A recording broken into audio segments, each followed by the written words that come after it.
그래서 사실 전 대치동에서 떠나고 싶거든요, 교수님. 아, 어떤 것 때문에? 너무 불쌍해요, 아이들이. 이것도 논란됐을까요? 근데 교수님 영상과 책을 보면요. 네. 그거 좀 생각하면요. 네, 네. 다 있어, 다 있어요.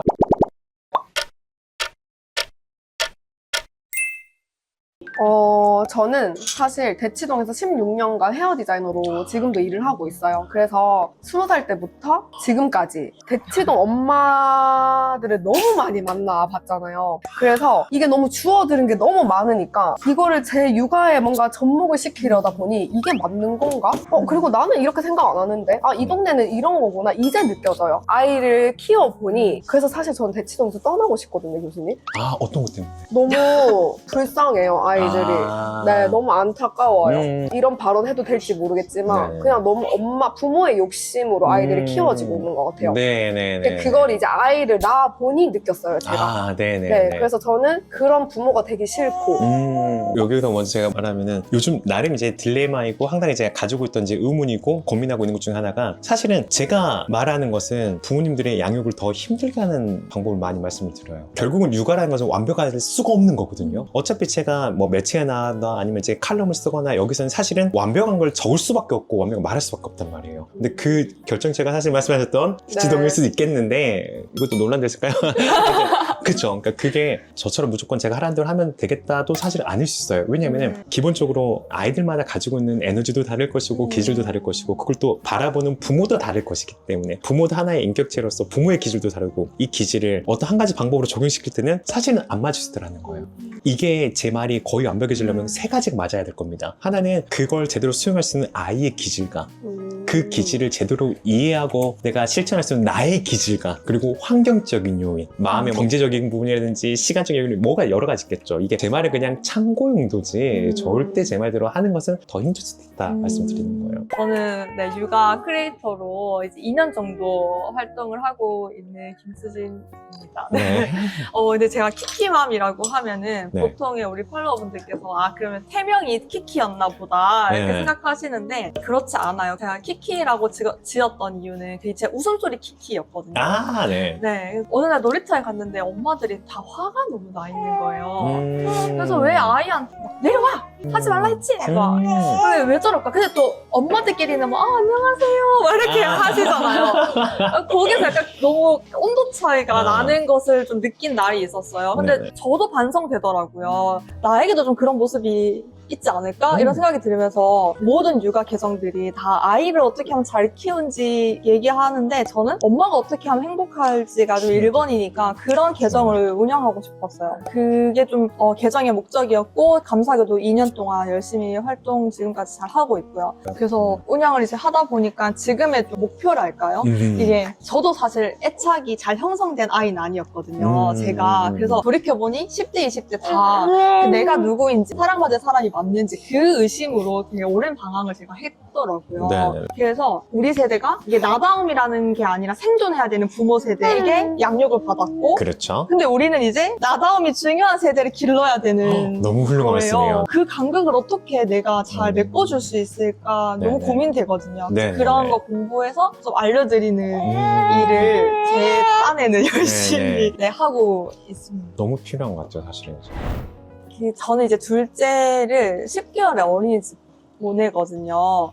그랬을 때 첫째 15개월에 보낼 때도 엄청 일찍이지 않을까 싶었는데 이제 둘째 되니까 여력이 진짜 안 돼서 그리고 제 맘대로 뭐 언제 보낼래요가 할 수가 없더라고요. 그래서 보내긴 하는데 그 어린이집 보내는 어떤 시기에 대한 좀 추천이 있으신지도 좀 궁금했고 그리고 또 어쨌든 또 둘째니까 진짜 엄마가 해줄 수 있는 게 첫째에 비하면 전 정말 없다 생각하거든요. 그래서 그런 부분에 대해서도 오히려 어린이집을 보내는 것에서 제가 좀 도움을 얻을 수 있다? 이렇게 생각해도 되는지. 근데 저는 이제 어쨌든 어린이집 가는 시기가 이론과 현실은 다르다라고 말씀드리는 편이에요. 이론적으로 이제 권장하는 시기는 보통 24개월 전후를 많이 권장을 해요. 애착 기간은 그때까지니까. 사실은 무엇보다 아이의 애착도 중요한데 부모가 마음의 여유가 있어야지 아이한테 좋은 애착을 줄 수가 있더라는 거예요. 그렇기 때문에 애착 기간은 만 2세라 하지만 꼭 2세 안 지켜도 되더라.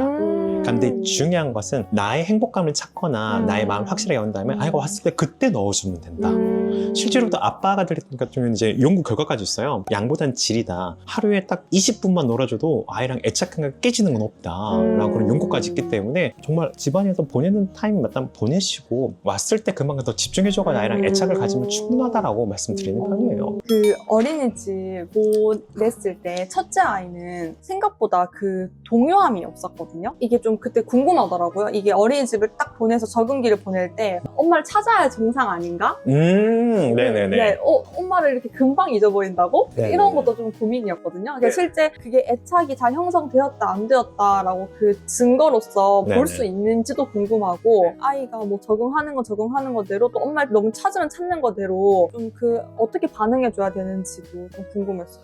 충분히 애착 기간 안에는 떨어져 불안한 거 이것은 사실은 무엇보다 당연한 불안이라고 생각을 하는 부분이 이제 있는데 그게 사실 충분하게 한 달 이내에 그래도 적응하면 이도 괜찮은데 한 달이 넘어가면은 사실 이것은 뭔가가 아이가 근본적인 어떤 안정적인 걸 못 느끼고 있는 상태이지 않을까라고 이제 생각을 하고 있다는 것이죠. 아이가 뭐 일단 선생님이 더 좋아 갈 수 있어요. 한 것은 선생님이 더 뭔가를 엄마가 못 주는 것들을 좋기 때문일 수도 있는 것이죠. 그럼 그만큼 내가 아이한테 내가 줄 수 있는 에너지를 주면 되는 거라고 생각을 해요. 네, 그렇기 때문에 그거에 대해서 아이가 뭐 떨어졌네 안 떨어졌네 그걸 신경 쓰는 것보다 나한테 왔었을 때 나랑 얼마나 행복한 시간을 잘 보내느냐가 더 중요하다라고 말씀을 드리고 싶어요. 어떤 기준 좀 두고 나서 이게 이러니까 아니다 하기에는 너무나 변수가 많아요. 내가 아이를 잘못 키우고 내가 애착을 많이 못 줬네 좌절할 거 없고 그만큼 내가 아이랑 더 행복한 시간 좀 가지면 되지라고 생각하시면 된다는 거. 일단 저는요, 제가 행복해야 돼요.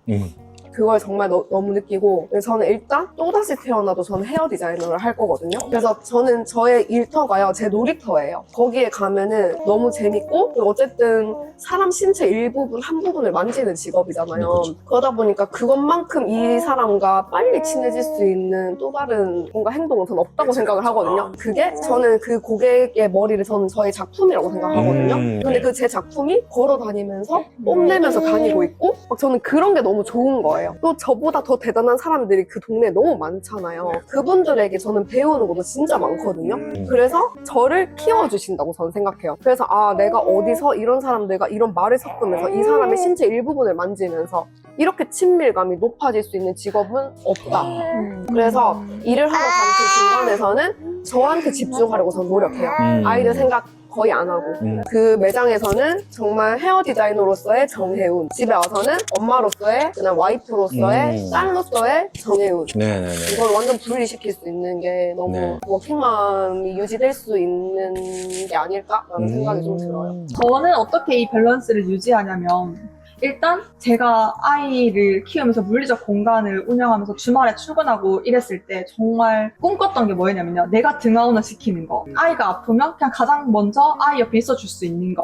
이런 것들이었어요. 네네. 그래서 아이에게 불안감을 주고 싶지 않았거든요. 그래서 나머지는 내가 조절하면 되는데 아이의 일상은 내가 그래서 내가 그 옆자리에 있어줄 수 있는 엄마. 그게 되게 중요했어서 이 일을 하게 됐고 처음엔 못 지켰어요. 네. 그리고 결혼하자마자 전 6개월 만에 임신해서 바로 출산했고 이랬어서 저도 막 닭고 좋아하거든요. 다이어리 꾸미는 거. 네. 그냥 닭고 하고 육아하면서 힘들어하는 엄마들한테도 저는 그 얘기를 꼭 해줘요. 23시간은 가족을 위해 쓰더라도 1시간은 나를 위해서 쓰라고. 그래야 23시간이 안 억울하더라고요. 그쵸 네. 맞아요. 그래서 저는 그 1시간을 저를 위한 시간을 꼭 좀 지켜요. 그게 저의 밸런스를 유지하는 원동력이 되는 것 같아요. 네, 좋습니다. 들어보니까 그래도 두 분 다 공통점은 사실은 본인들의 행복은 분명히 뭐다라고 느끼고 있다는 건 두 분이 똑같으시네요. 그래서 사실 제가 이제 성격이 성수가냐 미성수가냐 저번에 설명드렸던 것 중 기준이 하나가 자율성과 연대감이라고 그러잖아요. 자율성은 내가 혼자 생각을 하고 내가 혼자 선택을 하고 혼자 행동을 하고 이걸 책임을 지는 걸 자율성이라고 말을 하고 연대감은 다른 사람들의 마음을 공감하는 걸 말하는데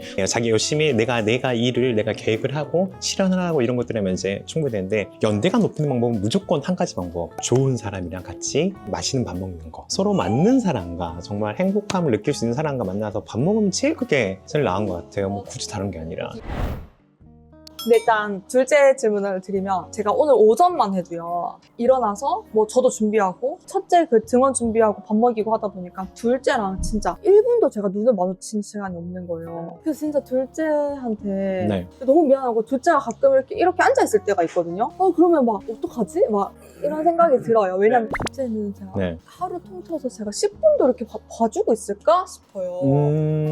그런 둘째의 아이를 때려도 괜찮은가? 혹시 그럴 때 둘째 반응을 봤을 때는 둘째는 좀 어때요? 막 계속 엄마를 찾다거나 아니 혼자 얘가 너무 잘 놀아요. 혼자 잘 놀아요. 그럼 일단 두 가지가 있을 거예요. 첫 번째, 어머니께는 10분이라 생각하지만 아이 입장에 충분하게 엄마의 사랑을 느꼈을 것이다. 느꼈으니까 엄마를 굳이 찾지 않을 것이다. 말씀드리겠고, 두 번째 같은 경우에는 아이 기질도 혼자 있는 게 편한 기질일 수도 있다. 굳이 사람이 옆에서 있는 게 아니라 자기 어떤 장난감, 자기나 혼자 생각에 빠질 수 있는 친구들 있을 수도 있기 때문에 두 가지 요인을 한번 생각 한번 해봐야 될 것 같아요. 그리고 아까 아이가 가만히 있으면 왠지 멍하고 있으면 왠지 내가 정말 죄책감 든다 했었는데 역시나 다시 말씀드리면 아이들은 가만히 있으면서 뇌를 정리할 시간이에요. 그러니까 뭔가 계속 자극이 있어 버리니까 요즘 세상은 너무나 ADHD 친구들인지 그 자극이 없는 것을 못 견뎌하는 아이들이 많아졌단 말이에요. 그건 좋지 않아요. 자극이 없는 시간들이 있는 건 너무너무 좋은 겁니다. 아이가 네. 남편이 훈육을 하면 네. 되게 진지하게 받아들이지 않아요. 그냥 막 희죽희죽하고 막 벗어나려고 하고 네. 제가 하면은 저한테도 그런 모습이 보이지만 그래도 약간 좀 무서워하는 게 보이거든요. 근데 남편이 항상 훈육하고 나서 본인의 태도를 어떻게 해야 될지 모르겠다는 거예요. 네, 뭐 이렇게 그래 뭐 리안이가 그랬구나. 그래도 아빠는 너를 사랑해. 그러니까 되게 막 이렇게 훈육을 했는데 갑자기 뭔가 사랑해 이렇게 하는 게 아이가 더 혼란스럽지 않을까. 이걸 되게 고민하더라고요. 네네네. 그래서 올바른 훈육 후의 태도, 부모의 태도. 일단은 훈육은 누가 담당하는 거 아닙니다. 훈육은 무조건 처음 발견한 사람이 그 사람이 훈육하고 그 사람이 마무리 지어줘야 되는 거예요. 훈육한 사람 따로 있으면 아이가 느낄 때 그게 더 오히려 더 혼란인 거예요. 보통 저희가 상담을 할 때 부모 상담하면 보통 이제 아이들 막 들어오고 싶어 해요. 그러니까 보통 이제 일반적인 가정의 아빠들 아이한테 자꾸 이거 뱀소리 내시거든요. 옆에는 이제 엄마는 왜 그래 들어오고 싶어서 그런 건데 들어오고 싶었어? 지금 나가지면 안 될까? 막 이렇게 하신단 말이에요. 그럼 저는 두 분 다 잘못됐다는 말씀을 드리는 거예요. 왜냐면 안돼를 아빠는 너무 무섭게 접근하셨고 엄마는 안돼를 권유한단 말이에요. 안돼는 단호하게 하는 거예요. 아빠의 포지션은 단호하게 하는 겁니다. 근데 그 단호한 게 행동만 단호하게 하는 거지 아이 자체를 비난하는 거 아니라는 거. 우리가 마지막 그래도 너를 사랑해는 사실은 이 행동만 비난한 거지 너 자체는 사랑한다라는 의미를 해주고 싶은 거예요. 하셔도 되고 안 하셔도 됩니다. 아이들에 따라서.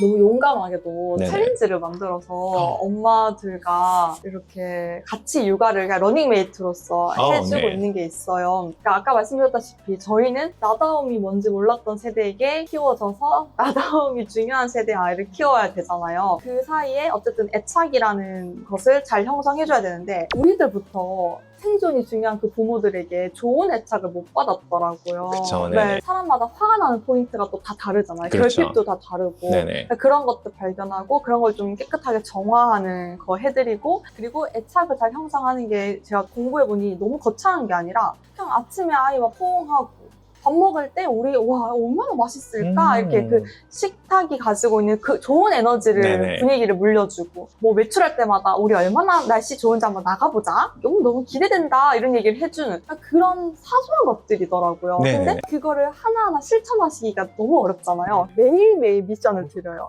매일매일 오늘은 그냥 아침에 일어나서 이 말만 딱 하는 걸 네네. 집중해보세요. 네. 그렇게 이렇게 21일을 함께 하거든요. 네네. 오늘 마지막 되시면요 엄마들이요 다 우세요. 음. 우시면서 이제 일단은 아이가 말이 달라지더라고요. 네네. 아이가 이제 엄마한테 엄마 나 오늘 너무 행복했어 이런 말도 하기 시작하고 네네. 엄마한테 엄마 너무 소중하다 그지 뭐 이런 말도 하게 되고 그러니까 그런 아이의 말이 달라지는 걸 보면서 아 지금까지 내가 이런 말을 못 해줬구나 이제 진짜 해줘서 너무 다행이다 이렇게 생각을 하시더라고요. 그래서 네네. 그 챌린지 안에 사실 언어 발달의 교수님 책도 보고 많이 써먹긴 했는데 그래서 그 챌린지를 또 잘 진행하고 있는데 그래서 다음 기수는 저희가 3월에 시작을 해요. 그래서 어린이집 보내고 불안한 엄마들이 많으실 것 같더라고요. 저도 어린이집 이제 보내는 입장인데 그래서 하루 딱 10분만 정성 들여서 21일 동안 애착을 잘 형성하기를 이제 해보려고요. 그래서 이 영상 보시는 분들도 필요하시다면 같이 참여하시면 너무 좋을 것 같습니다. 아 너무 좋네요. 감사합니다. 너무 좋습니다. 시간적인 여유가 있으면 훨씬 더 많은 얘기를 했을 텐데 그러니까요. 다음에 기회가 되면 다시 한번 좋아요. 시간을 좋습니다. 갖도록. 이렇게 다음을 기약하는 것 또한 너무 좋습니다. 네. 저도 너무 아쉬워요. 뭔가를 더 많이 알려드리고 싶은데 시간이 짧다 보니까 그냥 조금 이렇게 구체적인 걸 코칭을 못 해드린 것 같아가지고 너무 아쉽겠네요. 근데 사실. 교수님 영상과 책을 보면요. 네. 그거 좀 생각하면요. 네, 네. 다 있어요. 사실 다 알려주셨잖아요. 오픈되어 있잖아요. 네네네. 맞아. 감사합니다. 네네. 아유 너무 진짜 너무 고생하셨습니다. 감사합니다, 아유 교수님. 너무 고생하셨습니다. 감사합니다. 감사합니다. 아이를 키우면 머릿수가 없지 않을까요? 아이를 키우다 보니까 당연히 이제 유튜브에도 정보를 검색하고 이렇게 하는데 저는 어디 나오신 영상을 이제 봤는데 언어 발달에 대해서 너무 쉽게 잘 설명을 해주셔가지고 좀 더 찾아보게 되었고 찾아보니까 책이 있으시더라고요. 그래서 그 언어 발달의 모든 것 이 책 읽고 이제 아이에게 내가 그 연령에 맞는 어떤 자극들을 잘 주고 있는지 아닌지를 그때그때마다 약간 커닝 페이퍼 보듯이 이렇게 잘 챙겨서 보고 했었어요. 저는 일단 저희 첫째 아이가 발화가 너무 늦어서 걱정이 돼서 유튜브를 이렇게 많이 찾아보는데 우연 교수님 영상을 보게 되었고 그래서 영상을 보기 전에 책도 한번 봐야겠다 해서 이제 책을 먼저 구매해서 보고 그 다음 영상을 이제 봤어요. 네. 그냥 오미연 선생님 보야 되니까 교수님 뵈야 되니까 인스타에서 아드님한테 영상 이렇게 사진 찍을 거야 하고 네네네. 그게 말하면 좀 눈물 날 것 같아요. 네. 막 사랑한다고 맞아요. 이분처럼 이렇게 육아를 나도 할 수 있으면 좋겠다 막 이런 생각이 좀 들었죠. 그래서 남편한테 또 보내주고 이런 아빠가 되어줬어요. 이게 또 엄마들의 놀이는 찾아보기 쉬운데 아빠 놀이는 또 많이 찾아보기가 어렵잖아요. 네네. 그런데 그런 좋은 롤플레이도 많이 보여주시니까 항상 챙겨보게 되는 것 같아요. 저도 교수님의 팬이 된 그 계기를 저도 좀 말씀드리자면 영상을 볼 때 그 교수님의 에너지가 너무 많이 느껴지는 거예요. 맞아. 근데 그렇지 않은 사람들도 많거든요. 맞아. 이 교수님의 방법만 그대로 따라가면 우리 아이도 진짜 똑똑하고 말 잘하는 아이로 키울 수 있겠다. 이런 게 너무 느껴졌어요. 그 에너지가. 그래서 정말 네. 팬이 됐어요. 감사합니다. 운? 네. 저 눈물 날 것 같아요. 아이 이름 어떻게 되죠? 첫째는 리안이고요. 리안.